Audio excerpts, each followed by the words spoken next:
Se você esbarrou nesse vídeo agora, ou até nem conhece este canal, sugiro que você volte ao comecinho da playlist e acompanhe a narrativa de toda essa história.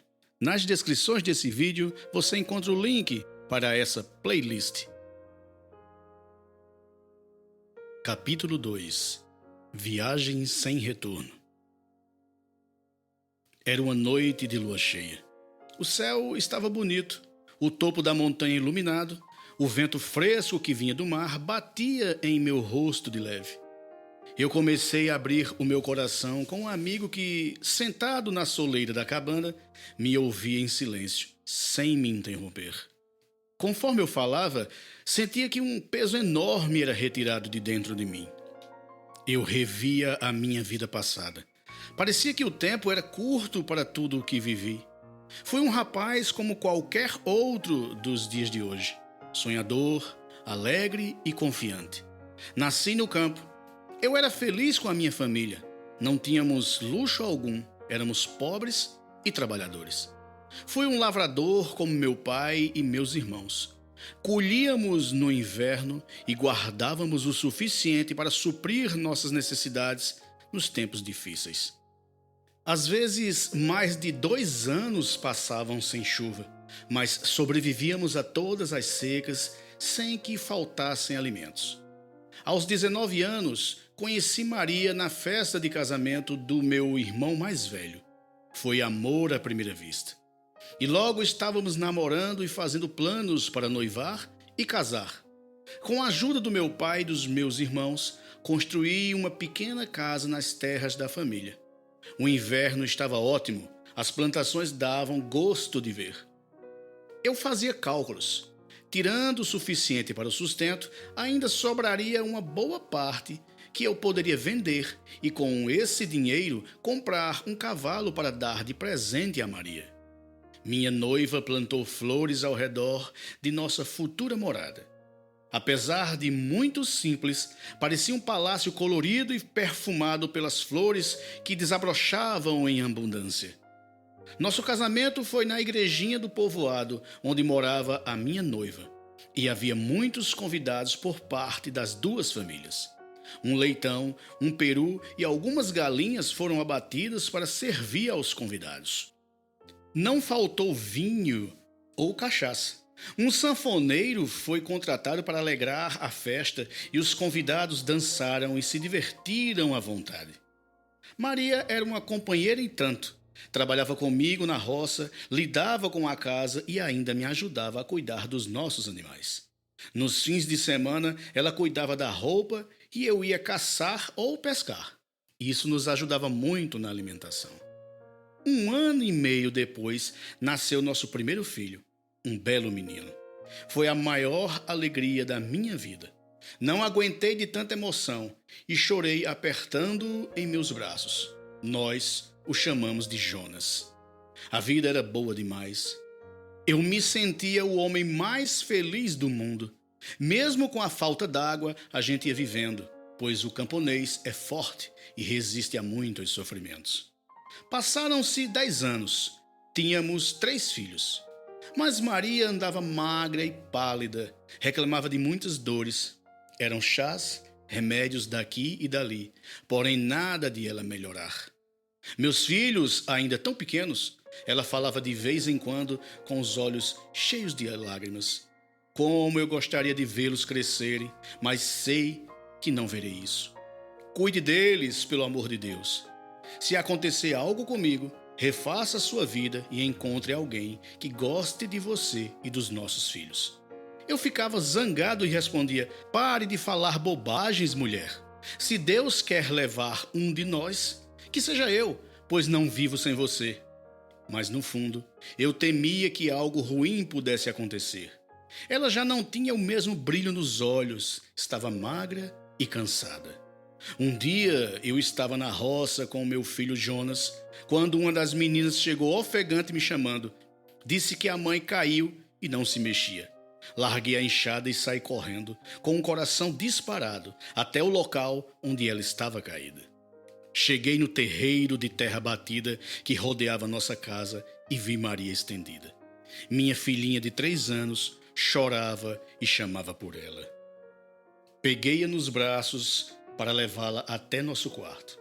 Ela estava imóvel. Escorria um líquido branco do canto de sua boca. Os olhos estavam abertos, parados. Pareciam contemplar o vazio. Passei água em seu rosto, esfreguei seus pulsos, molhei um algodão com álcool e pus em seu nariz, mas ela não dava sinal de vida.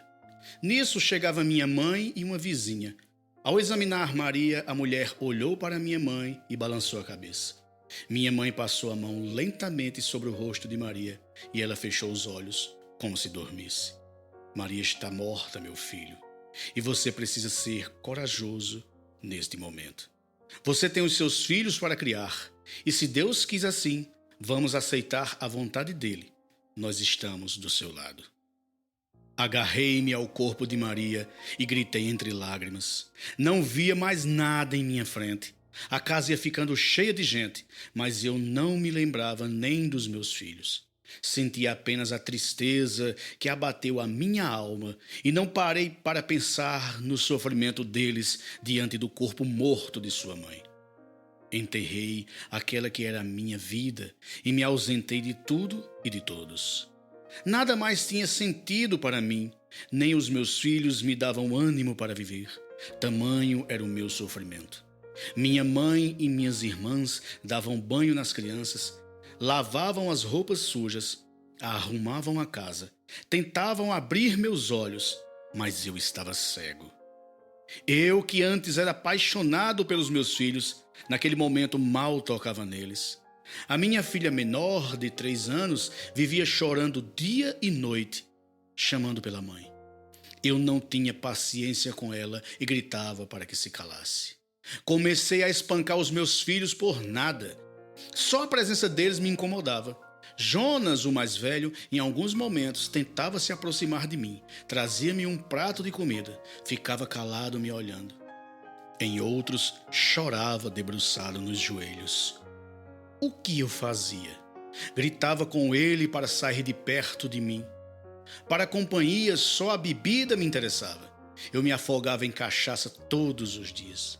Aos poucos, meus filhos foram se afastando de mim, e eu dei graças a Deus, pois assim ninguém me aborreceria. Naquele ano, não caiu uma gota d'água no sertão. Só se viam urubus e gaviões sobrevoando as redondezas. E eu, que fui acometido por uma revolta muito grande contra Deus, nunca mais me preocupei em fazer o sinal da cruz. Quando pensava em Deus, imaginava, se fosse o pai do qual se fala por aí, como poderia levar uma mãe de família e deixar crianças abandonadas? Já que levou a mãe, por que não levou todos nós? Sem qualquer motivação, vivia cambaleando aqui e ali. Não tomava banho, não fazia barba e não me preocupava em comer. Só queria beber e esquecer que estava vivo. Bêbado, obrigava meus filhos a pedir pelas casas e depois buscar cachaça para mim e espancava-os quando voltavam para casa sem nada. Eles viviam descalços e cobertos de trapos. Depois da morte da mãe, nunca mais comprei um chinelo para nenhum deles. Na verdade, nem olhava mais para eles. Meus pais e irmãos imploravam para que eu largasse a bebida, que estava me destruindo. Minha mãe, pobre mulher, vivia fazendo simpatias e novenas por mim, mas eu não queria ajuda. Vendi os cavalos, os arreios, a vaca de leite, as galinhas e tudo o que possuía para comprar bebida. O inverno voltou para os outros camponeses, mas não para mim, que vivia deitado em uma esteira. Dali só me levantava para beber ou procurar o que ainda restava dentro de casa para vender. Meus filhos não morriam de fome por bondade alheia e viviam largados como cães sem dono. Jonas ficava de lado me olhando em silêncio. Eu avançava nele e gritava, o que é que está olhando? Suma da minha vida, vá procurar o que fazer. A minha mãe, que cuidava da higiene pessoal das crianças, também faleceu. Eu não me dei conta da perda, recebi a notícia sem emoção. Aproximei-me do seu caixão, tropeçando. Eu estava completamente bêbado. Nada mais me fazia falta, nada mais me comovia. Quando não havia mais nada para vender, fui embora para a cidade, largando de vez os meus filhos. Passei a viver nas ruas, apanhando restos de comida no lixo. Arrumei um bico em uma padaria, rachava 2 feixes de lenha e recebia uns trocados. Assim eu tinha a minha cachaça. Às vezes eu dormia ao relento, encostado nas pilhas de madeira da padaria. Ouvia muitos comentários a meu respeito. Esse cachaceiro merece uma boa surra para criar vergonha. Já pensou se todo mundo que perdesse alguém na família fizesse isso? Mas nenhum deles me incomodava. Eu falava sozinho pelos cantos que Deus havia me roubado Maria. Então eu ia beber até morrer.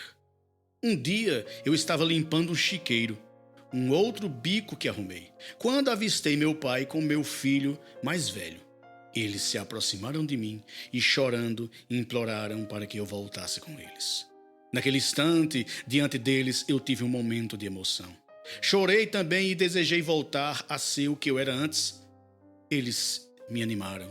Ficaríamos juntos na casa de meu pai, pois eles queriam me ajudar a parar de beber. Acabei retornando com eles. Meus irmãos me consolaram com palavras de conforto, me deram roupa limpa, rasparam a minha barba e a minha cabeça, pois eu estava com piolhos. Todos torcendo para que eu me animasse a reparar os meus erros. Meus filhos estavam crescidos e ficaram assustados comigo. Foi muito difícil, mas consegui ficar sem beber. Acompanhava meu pai e meus filhos à roça, mas à noite era mais difícil, pois não conseguia dormir e tinha vontade de fazer uma loucura. Olhava para um lado e para o outro, mas não encontrava alternativa nenhuma para mim. Sentia-me envergonhado diante dos meus familiares. Joguei tudo o que possuía fora. Era a ovelha negra da família. Meus irmãos chegaram a comentar que eu precisava arrumar uma namorada, casar e refazer a minha vida. Mas eu pensava, que moça iria olhar para mim? Um bêbado, vadio, um irresponsável. Fechei-me comigo mesmo. Não conversava com ninguém sobre meus planos íntimos. Na solidão das noites longas e compridas, comecei a pensar em uma hipótese: morrer. Sim, eu vou me matar. Sou um peso nas costas do meu pai.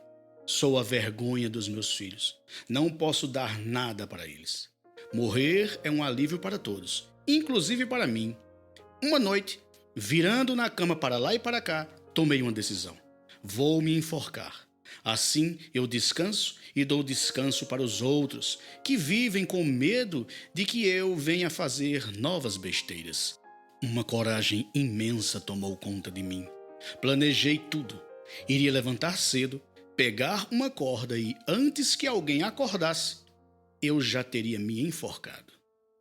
Seria uma morte rápida, eu não sentiria dor alguma. Estava convicto disso. Uma força estranha me dominava. Eu me sentia animado e decidido. Ninguém iria me tirar essa ideia. Mas parecia que eu ouvia uma voz dentro de mim gritando: não faça isso, pelo amor de Deus. Pense na tristeza dos seus filhos, que ficarão sem pai e nem mãe. Eles estão felizes porque você voltou e parou de beber. Olhe a alegria nos olhos do seu filho Jonas.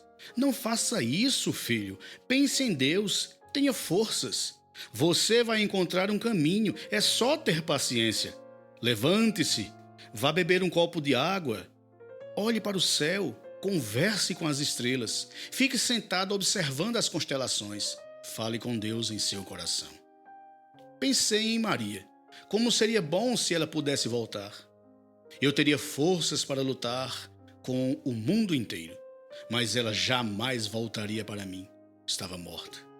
Uma tristeza imensa tomou conta do meu ser e nada iria mudar a minha decisão. Deus não me amava, se é que ele existia mesmo. De mim, ele nunca teve pena, nem dos meus filhos. Ouvi outro grito dentro de mim. Pense nos seus filhos. Seus filhos!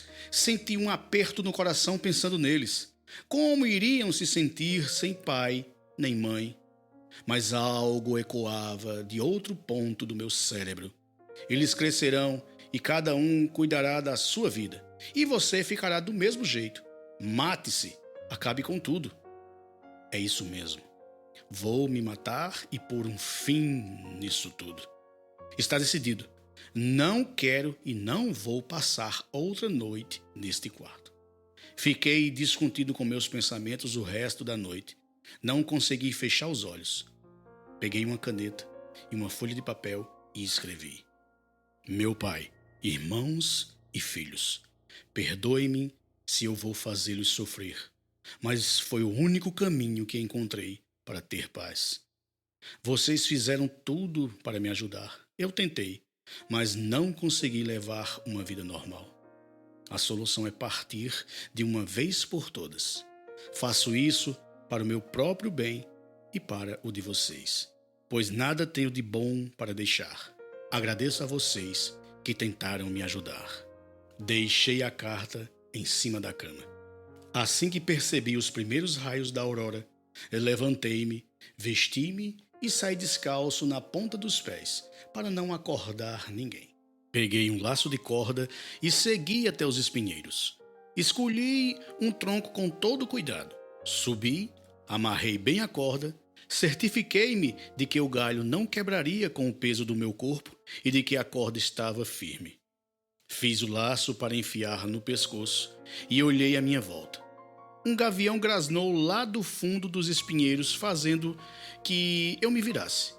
Pensei, você é que é feliz por não ter uma cabeça que pensa. Adeus.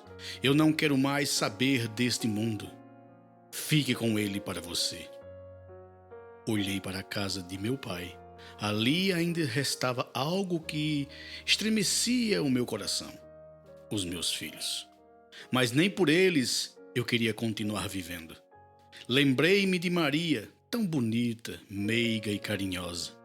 Eu também iria morrer. Quem sabe eu a encontraria no mundo dos mortos. Será que existia mesmo esse mundo?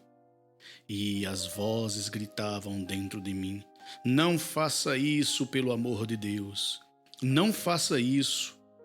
Eu, desafiando esses gritos inaudíveis, respondi em voz alta: Vou morrer sim. Quero ver quem irá me impedir. Cadê Deus para me impedir nessa hora? Uma força me impulsionava. Vamos acabar logo com isso. Coloca logo a corda no pescoço e puxa com toda a força. É rápido. Você morre logo e fica livre de uma vez por todas. Assim fiz. Coloquei a corda no pescoço e puxei com toda a força. Senti uma dor tão forte. Minha cabeça e meu estômago comprimiam-se. Não há como definir a dor do enforcamento. Comecei a gritar por socorro em minha mente, pois a voz não saía. Pensei em minha mãe e em Maria. Havia muitos homens e mulheres abaixo dos meus pés rindo. De onde surgiram de repente? Um deles gritou: E então, rapaz, está doendo muito? Gargalhavam de mim. A escolha foi sua, camarada. Nós não puxamos a corda nem matamos você, mas estamos alegres porque você agora vai ser um de nós, seu otário. Entre a dor e o desespero, eu gritava por socorro. Parecia que 1000 mãos apertavam a minha garganta e eu sentia meu cérebro explodindo. Passou-se muito tempo e eu continuava ligado a um peso que me sufocava. Suava e tremia de dor. A garganta seca, a cabeça doía demais. Fazia força para sair dali, mas não conseguia. Percebi que eu estava pendurado em meu próprio corpo, mas como isso era possível? Eu não conseguia sair nem voltar para dentro dele. Os sujeitos que me cercavam na hora da morte estavam sentados me observando. Notei que sua aparência era horrenda. Estavam sujos, as unhas compridas, os cabelos em desalinho, a barba por fazer e cheios de feridas. Enquanto eu me debatia no corpo pendurado à árvore, vi alguns homens vestidos de branco chegando. Logo atrás deles vinham 2 cavaleiros fardados, montados em cavalos bem ornamentados. Eles desceram e, apontando em minha direção, falaram com os 2 senhores vestidos de branco, que se aproximaram do meu corpo. Um deles parecia puxar algo do meu tórax. O outro sustentava a minha cabeça para colocar alguma coisa em minha boca, aliviando a dor da minha garganta. Não sei quanto tempo fiquei naquela agonia, mas de repente senti um choque tremendo e vi o meu corpo caído já dentro de um caixão. Vi os meus filhos inconsoláveis, chorando, o meu pai em desespero. Os 2 cavaleiros estavam ao lado do caixão e um dos senhores falou para eles: podem levar o prisioneiro, pois nosso trabalho está concluído. Um dos guardas me algemou e disse: vamos andando, porque a estrada é longa. Eu tentei protestar dizendo que eu não fiz nada para ser preso. Eles não me deram ouvidos. As dores eram insuportáveis. Ora eu caía, ora vomitava, gritava por socorro, mas os 2 cavaleiros seguiam calmamente sem dar atenção aos meus gritos de protesto. Ao meu lado, aquele bando de infelizes seguia como se estivesse amarrando a mim com uma corda invisível. Um deles, chegando mais perto de mim, falou baixinho: um dia você vai me pagar, seu otário. Você podia estar bebendo com a gente e bem vivo, mas foi cair na conversa do seu pai e largou a bebida. Você nos traiu, seu miserável. Agora somos prisioneiros, mas isso não vai ficar assim, gritou outro homem. Entramos em um corredor escuro, onde só ouviam o galopar dos cavalos e os nossos gemidos. Não posso afirmar quanto tempo levamos caminhando naquele corredor. Quando saímos em um lugar claro, os nossos olhos doeram tanto que gritamos feito loucos. Entramos em uma sala escura e a dor nos olhos passou.